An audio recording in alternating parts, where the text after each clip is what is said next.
अध्यक्ष महोदय, खालील नवनिर्वाचित सदस्यांचा आपणास व आपल्या मार्फत सभागृहास परिचय करून देताना मला अतिशय आनंद होतोय। श्री शेखर गोविंद निकम,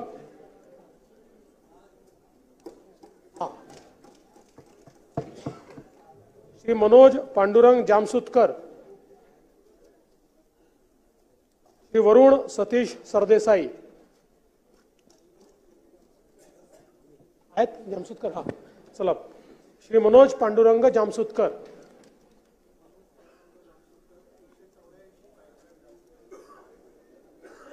मंत्र्यांचा परिचय।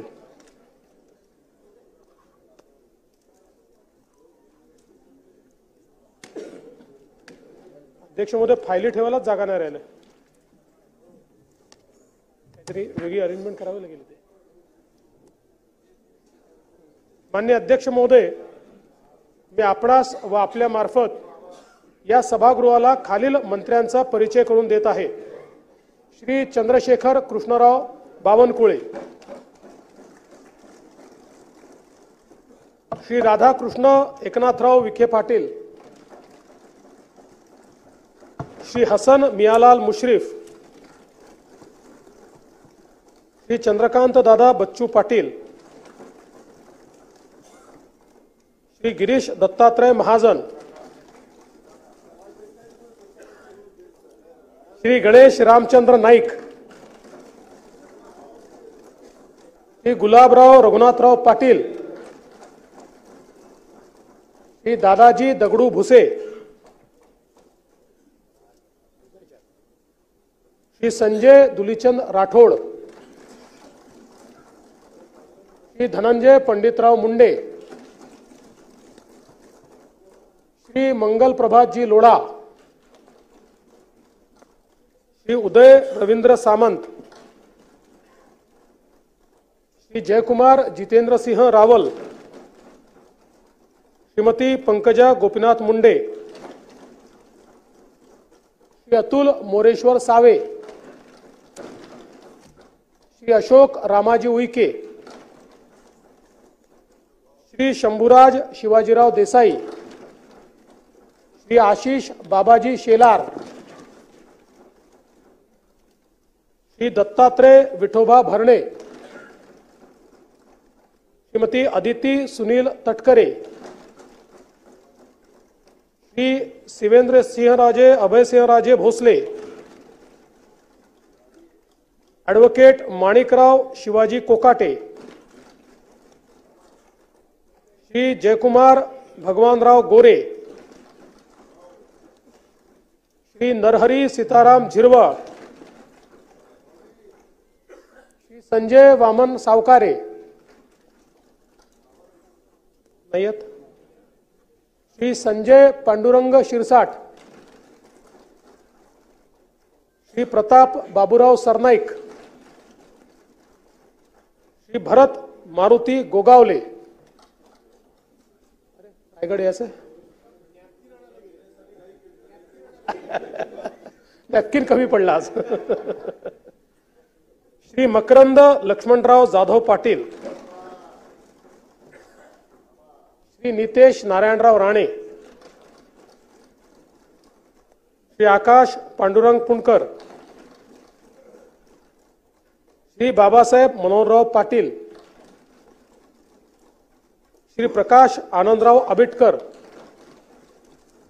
त्याचप्रमाणे सन्मान्य राज्यमंत्री श्रीमती माधुरी सतीश मिसाळ, श्री आशीष नंदकिशोर जयस्वाल, श्री पंकज राजेश भोयर, श्रीमती मेघना दीपक साकोरे बोर्डीकर,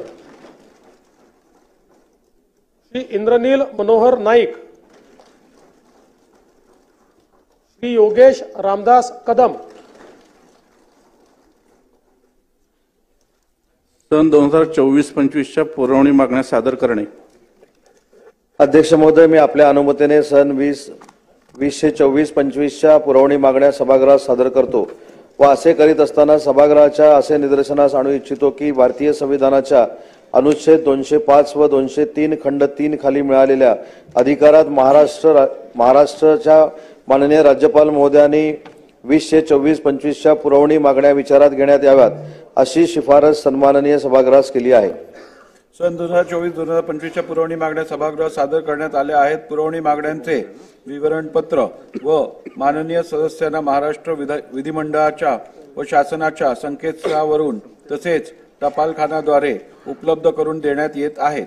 या मागण्यांवर चर्चा व मतदान दिनांक 19 व 20 डिसेंबर 2024 रोजी होईल।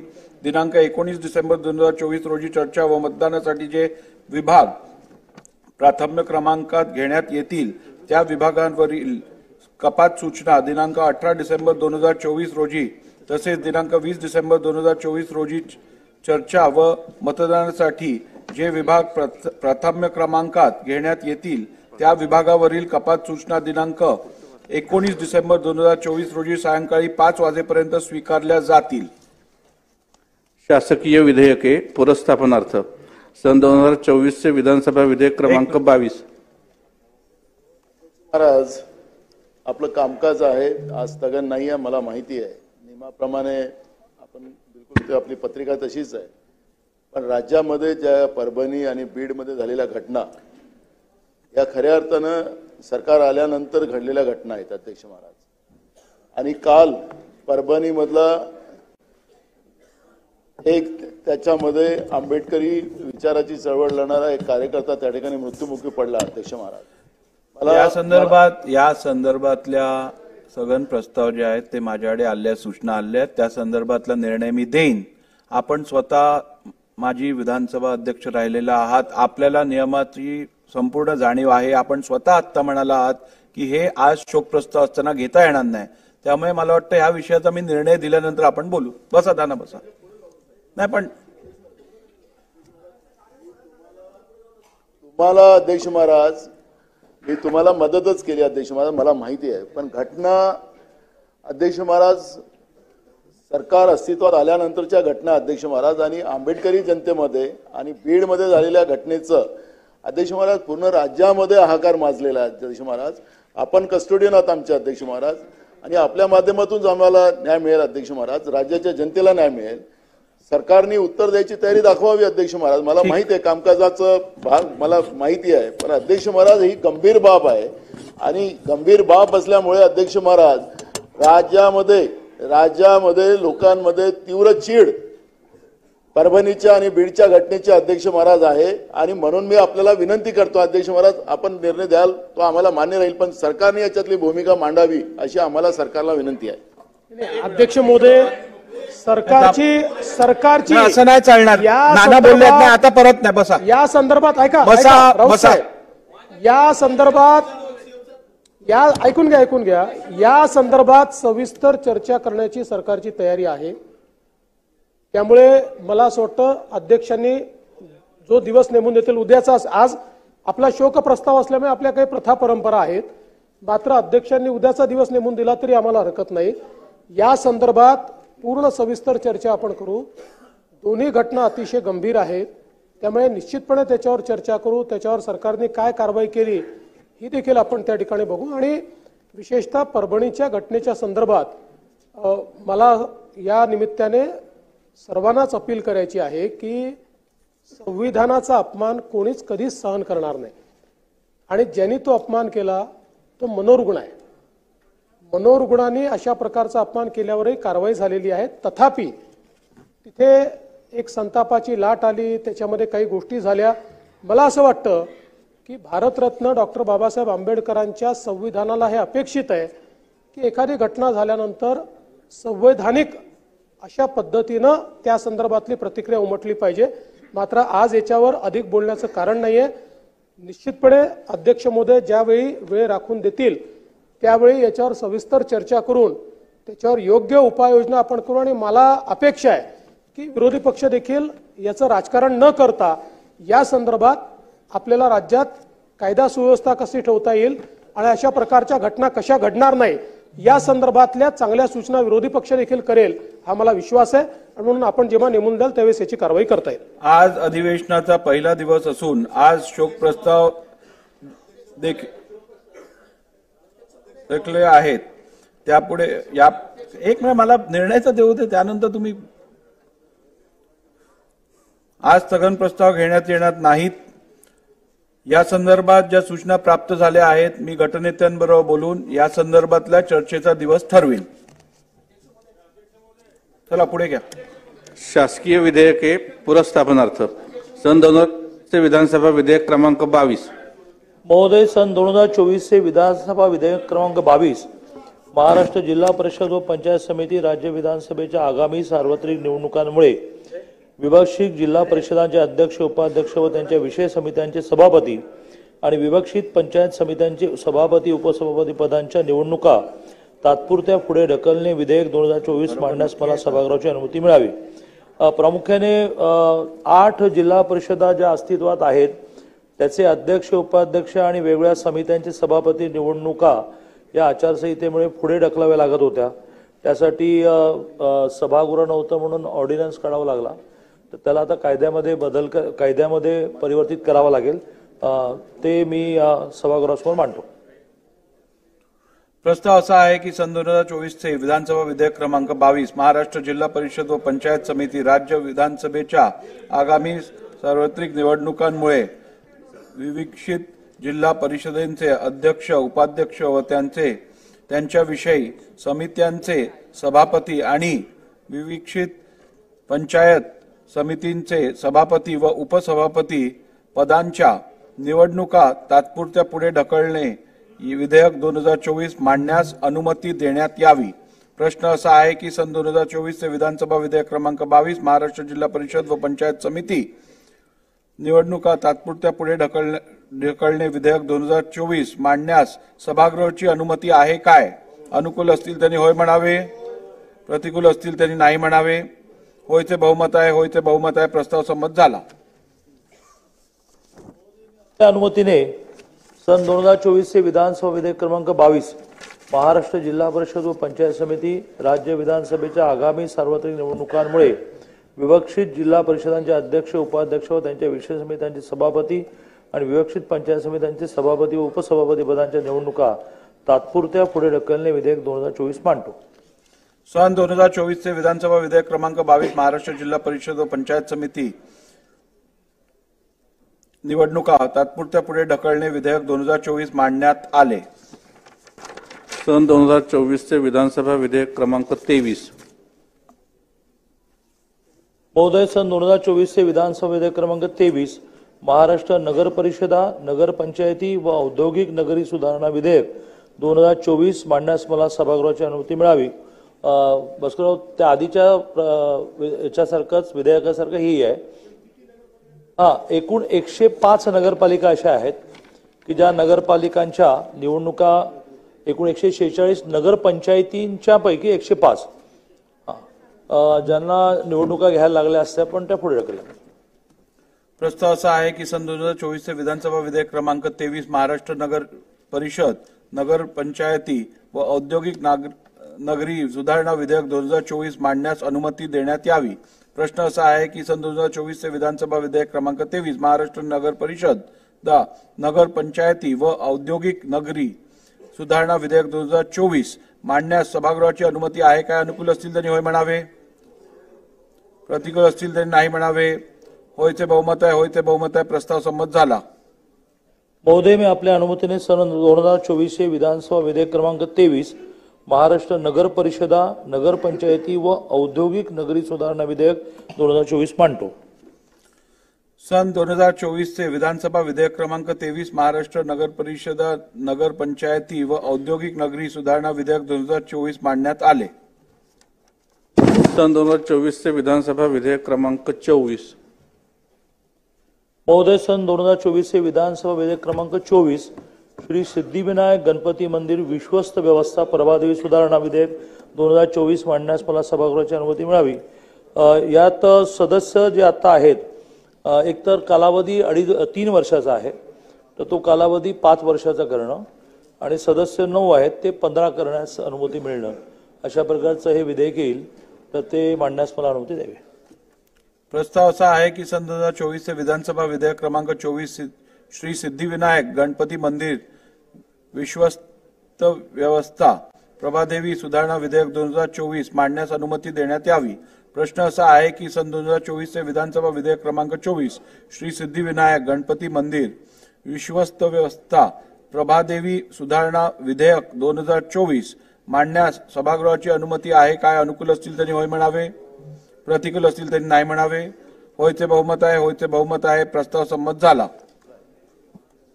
महोदय, मी आपल्या अनुमतीने सन 2024 चे विधानसभा विधेयक क्रमांक 24 श्री सिद्धिविनायक गणपती मंदिर विश्वस्त व्यवस्था प्रभादेवी सुधारणा विधेयक 2024 मांडतो.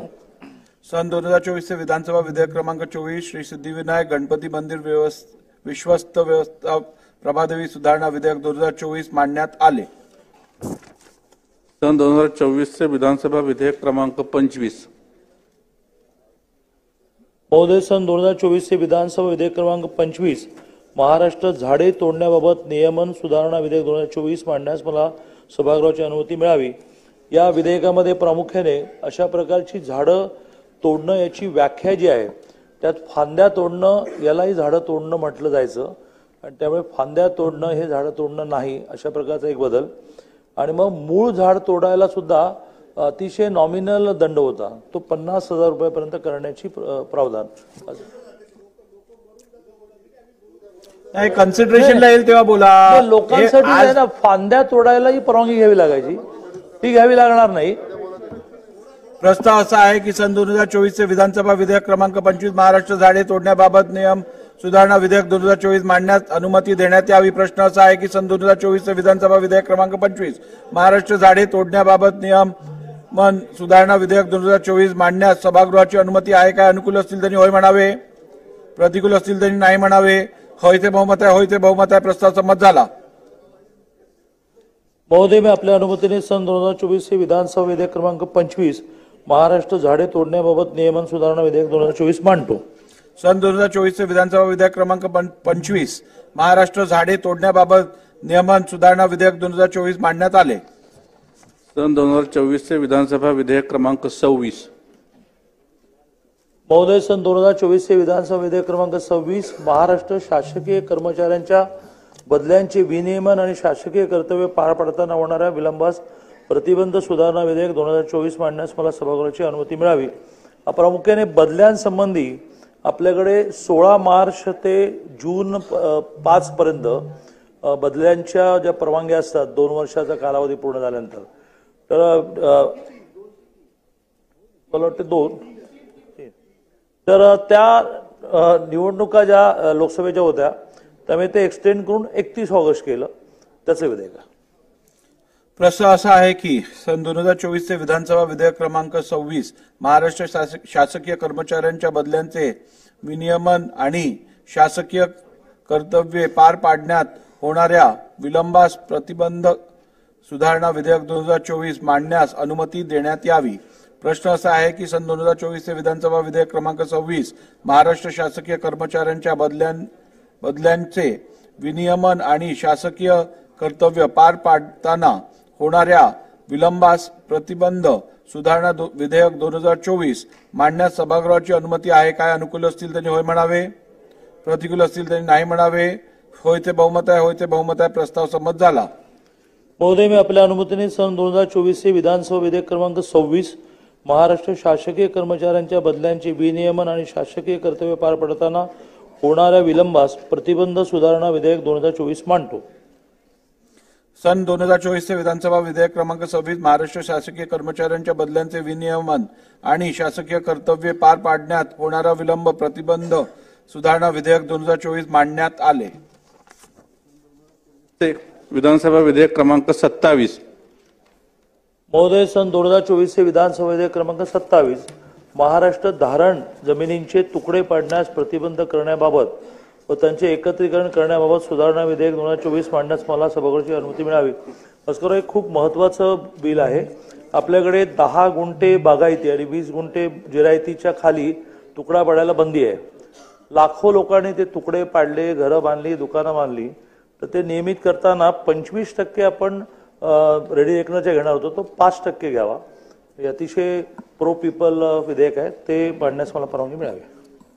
प्रस्ताव असा आहे की सन 2024 चे विधानसभा विधेयक क्रमांक 27 महाराष्ट्र धारण जमिनींचे तुकडे पाडण्यास प्रतिबंध करण्याबाबत व त्यांचे एकत्रीकरण करण्याबाबत सुधारणा विधेयक 2024 मांडण्यास अनुमती देण्यात यावी। प्रश्न असा आहे की सन 2024 चे विधानसभा विधेयक क्रमांक 27 महाराष्ट्र धारण जमिनींचे तुकडे पाडण्यास प्रतिबंध करण्याबाबत व त्यांचे एकत्रीकरण करण्याबाबत सुधारणा विधेयक 2024 मांडण्यास सभागृहाची अनुमती आहे काय? अनुकूल असतील त्यांनी होय म्हणावे, प्रतिकूल असतील त्यांनी नाही म्हणावे। होयचे बहुमत आहे, होयचे बहुमत आहे, प्रस्ताव संमत झाला। महोदय, मी आपल्या अनुमतीने सन 2024 चे विधानसभा विधेयक क्रमांक 27 महाराष्ट्र धारण जमिनींचे तुकडे पाडण्यास प्रतिबंध करण्याबाबत व त्यांचे एकत्रीकरण करण्याबाबत सुधारणा विधेयक 2024 मांडतो। सन 2024 चे विधानसभा विधेयक क्रमांक 27 महाराष्ट्र धारण जमिनींचे तुकडे पाडण्यास प्रतिबंध करण्याबाबत व त्यांचे एकत्रीकरण करण्याबाबत सुधारणा विधेयक 2024 मांडण्यात आले। सन 2024 चे विधानसभा विधेयक क्रमांक 28। महोदय, सन 2024 चे विधानसभा विधेयक क्रमांक 28 महाराष्ट्र प्राचीन स्मारके व पुराण वस्तुशास्त्र विषयक स्थळे व अवशेष सुधारणा विधेयक 2024 मांडण्यास मला सभागृहाची परवानगी मिळावी। खूप महत्त्वाचं बिल आहे। गड किल्ल्यांवर मोठ्या प्रमाणावर दारू पिणं, तिथल्या इमारतींना क्षती पोहोचवणं याला आतापर्यंत कायद्यामध्ये शिक्षा करण्याची काही प्रोव्हिजन नव्हती। त्यात 1 लाख रुपये दंड आणि 2 वर्ष शिक्षा अशा प्रकारचं खूप दहशत निर्माण होईल अशा प्रकारचे प्रोव्हिजन असणार आहे। प्रस्ताव असा आहे की सन 2024 चे विधानसभा विधेयक क्रमांक 28 महाराष्ट्र प्राचीन स्मारके व पुराण वास्तुशास्त्र विषयक स्थळे व अवशेष सुधारणा विधेयक 2024 मांडण्यास अनुमती देण्यात यावी। प्रश्न असा आहे की सन 2024 चे विधानसभा विधेयक क्रमांक 28 महाराष्ट्र प्राचीन स्मारके व पुराण वास्तुशास्त्र विषयक स्थळे व अवशेष सुधारणा विधेयक 2024 मांडण्यास सभागृहाची अनुमती आहे काय? अनुकूल असतील त्यांनी होय म्हणावे, प्रतिकूल असतील त्यांनी नाही म्हणावे। होयचे बहुमत आहे, होयचे बहुमत आहे, प्रस्ताव संमत झाला। महोदय, मी आपल्या अनुमतीने सन 2024 चे विधानसभा विधेयक क्रमांक 28 महाराष्ट्र प्राचीन स्मारके व पुराण वस्तुशास्त्र विषयक स्थळे व अवशेष सुधारणा विधेयक 2024 मांडतो। सन 2024 चे विधानसभा विधेयक क्रमांक 28 महाराष्ट्र प्राचीन स्मारके व पुराण वस्तुशास्त्र विषयक स्थळे व अवशेष सुधारणा विधेयक 2024 मांडण्यात आले। सन 2024 चे विधानसभा विधेयक क्रमांक 29। महोदय, सन 2024 चे विधानसभा विधेयक क्रमांक 29 हैदराबाद इनामे व रोख अनुदाने रद्द करण्याबाबत सुधारणा विधेयक 2024 मांडण्यास मला सभागृहाची अनुमती मिळावी। हे खूप महत्त्वाचं विधेयक आहे। प्रामुख्याने निजाम कालावधीमध्ये व्यक्तीला जागा दिली तर त्याला मदत माश म्हणायचे आणि एखाद्या संस्थेला द्यायची तर खिदमत माश म्हणायचे। तर त्यामुळे ती वर्ग 2 झाली आणि वर्षानुवर्ष वापरत आहेत, त्याच्यावर काही करू शकत नाही। तर त्यातल्या खिदमत माशला थोडासा विरोध आहे, पण मदत माश म्हणजे व्यक्तीला दिलेल्या जागांना दंड घेऊन 5% रेडी रेकनचे घेऊन त्यांना ते देण्याचा प्रस्ताव आहे। प्रस्ताव असा आहे की सन 2024 चे विधानसभा विधेयक क्रमांक 29 हैदराबाद इनामे व रोख अनुदाने रद्द करण्याबाबत सुधारणा विधेयक 2024 मांडण्यास अनुमती देण्यात यावी। प्रश्न असा आहे की सन 2024 चे विधानसभा विधेयक क्रमांक 29 हैदराबाद इनामे व रोख अनुदाने रद्द करण्याबाबत सुधारणा विधेयक 2024 मांडण्यास सभागृहाची अनुमती आहे काय? अनुकूल असतील त्यांनी होय म्हणावे, प्रतिकूल असतील त्यांनी नाही म्हणावे। होयचे बहुमत आहे, होयचे बहुमत आहे, प्रस्ताव संमत झाला। महोदय, मी आपल्या अनुमतीने सन 2024 चे विधानसभा विधेयक क्रमांक 29 हैदराबाद इनामे व रोख अनुदाने रद्द करण्याबाबत सुधारणा विधेयक 2024 मांडतो। सन 2024 चे विधानसभा विधेयक क्रमांक 29 हैदराबाद इनामे व रोख अनुदाने रद्द करण्याबाबत सुधारणा विधेयक 2024 मांडण्यात आले। अध्यक्ष महोदय, मी आपणास व आपल्या मार्फत या सभागृहाला खालील मंत्र्यांचा परिचय करून देत आहे। दादाजी दगडू भुसे,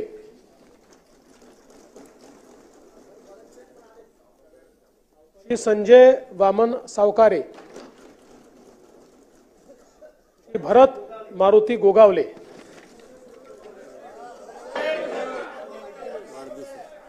आपल्या सभागृहाचे सन्मान्य सदस्य श्री चैनसुख संचेती व श्री कुमार ऐलानी यांचा आज वाढदिवस आहे. त्यांना सभागृहाच्या वतीने मी वाढदिवसाच्या शुभेच्छा देतो.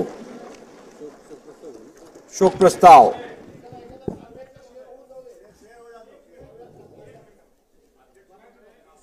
मार्फत मी राज्याच्या मुख्यमंत्र्यांना एक विनंती करतो.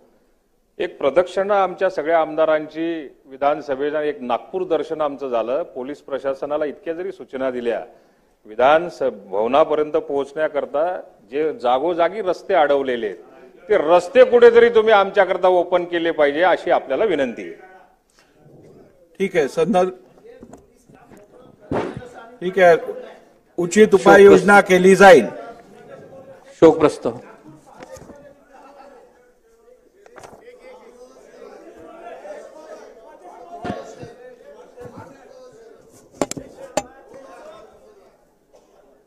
अपनी सरहद का हर इंसान निगहबान बने. अपनी सरहद का हर इंसान निगहबान बने. मौका आ जाए तो आवाम का तूफान बने. फिर चाहे वो हिंदू या मुसलमान बने. हर शख्स को ये लाजिम है कि वो सबसे पहले इंसान बने, इंसान बने, इंसान बने.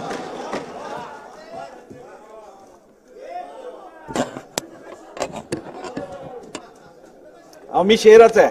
बसा. मी पुढील प्रमाणे शोक प्रस्ताव मांडतो. श्री S.M. कृष्णा महाराष्ट्राचे माजी राज्यपाल व श्री दिनकरराव भाऊसाहेब जाधव माजी विधानसभा सदस्य यांचे दुःखद निधनाबद्दल हे सभागृह अतीव्र दुःख व्यक्त करते. कैलासवासी S.M. कृष्णा यांचा जन्म 1 मे 1932 रोजी कर्नाटक राज्यात झाला. त्यांनी म्हैसूरच्या महाराजा कॉलेज मधून पदवी प्राप्त केली होती. त्यानंतर बेंगळूर येथील गव्हर्नमेंट लॉ कॉलेज मधून कायद्याची पदवी घेतली होती.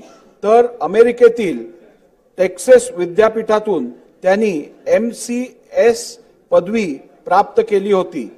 सुरुवातीस काही काळ त्यांनी आंतरराष्ट्रीय कायद्याचे प्राध्यापक म्हणून बेंगळूर येथील रेणुकाचार्य विधी विद्यालयात अध्यापनाचे कार्य केले होते. कैलासवासी कृष्णा हे सन 1962 मध्ये प्रथम कर्नाटक विधानसभेवर निवडून आले. त्यानंतर 1968 व 1971 मध्ये ते लोकसभेचे सदस्य होते. सन 1972 मध्ये ते कर्नाटक विधान परिषदेवर निर्वाचित झाले. याच काळात त्यांनी वाणिज्य, उद्योग आणि संसदीय कार्य मंत्री म्हणून कर्नाटक सरकारमध्ये काम केले. सन 1980 मध्ये ते लोकसभेवर पुन्हा निर्वाचित झाले. सन 1983 ते 1984 या कालावधीत त्यांनी उद्योग व वित्त विभागाचे केंद्रीय राज्यमंत्री म्हणून कार्य केले होते. सन 1989 ते 1994 या कालावधीत ते पुन्हा कर्नाटक विधानसभेवर निवडून आले. त्यांनी सन 1989 ते 1992 या कालावधीत कर्नाटक विधानसभेचे अध्यक्ष तर 1999 ते 2004 या कालावधीत कर्नाटक राज्याचे मुख्यमंत्री म्हणून कार्य केले होते. डिसेंबर 2004 ते मार्च 2008 या कालावधीत त्यांनी महाराष्ट्र राज्याचे राज्यपाल म्हणून राज्यपाल पद भूषवले होते. जून 2008 मध्ये ते राज्यसभेवर निर्वाचित झाले. सन 2009 ते 2012 या कालावधीत त्यांनी परराष्ट्र मंत्री म्हणून आपल्या कार्याचा ठसा उमटविला होता. भारत सरकारने सन 2023 मध्ये त्यांना पद्मविभूषण पुरस्काराने गौरविले होते. कैलासवासी कृष्णा यांनी महाराष्ट्र राज्याचे राज्यपाल म्हणून राज्यातील अनेक विविध प्रश्न सोडवण्यासाठी पुढाकार घेतला होता. त्यांच्या प्रदीर्घ अनुभवाचा फायदा राज्याला झाला होता. आपल्या सौजन्यशील स्वभावाने त्यांनी राज्यातील जनतेचे प्रेम संपादन केले होते. अशा या कुशल प्रशासकाचे मंगळवार दिनांक 10 डिसेंबर 2024 रोजी दुःखद निधन झाले. कैलासवासी दिनकरराव भाऊसाहेब जाधव यांचा जन्म 25 ऑक्टोबर 1931 रोजी कोल्हापूर जिल्ह्यात भुदरगड तालुक्यातील तिरवडे येथे झाला. त्यांचे शिक्षण MSc पर्यंत झाले होते, SSc पर्यंत झाले होते. कैलासवासी जाधव यांनी तिरवडे ग्रामपंचायतीचे सरपंच, भुदरगड तालुक्यातील पंचायत समितीचे सभापती, कोल्हापूर जिल्हा परिषदेचे सदस्य म्हणून कार्य केले होते. त्यांनी तिरवडे विविध कार्यकारी सेवा सहकारी सोसायटी, भुदरगड तालुका खरेदी विक्री संघ, कोल्हापूर जिल्हा मध्यवर्ती सहकारी बँकेचे संचालक म्हणून कार्य केले होते. ते दूधगंगा वेदगंगा सहकारी साखर कारखान्याचे संचालक होते. भुदरगड तालुक्यातील अनेक सहकारी संस्थांशी त्यांचा निकटचा संबंध होता.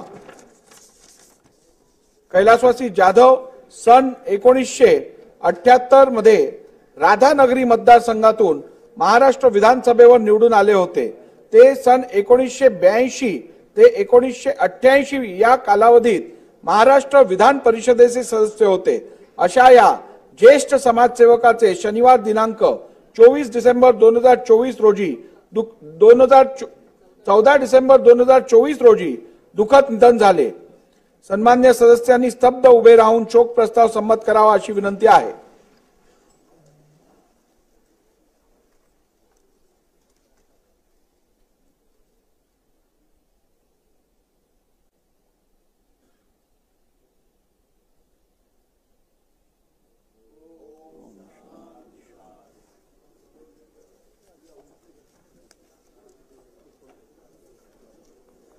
शोक प्रस्ताव संमत करण्यात आला आहे. प्रस्तावाची एक व विधिमंडळाचे स्मृतिपत्र शोकाकुल कुटुंबाकडे पाठवण्यात येईल.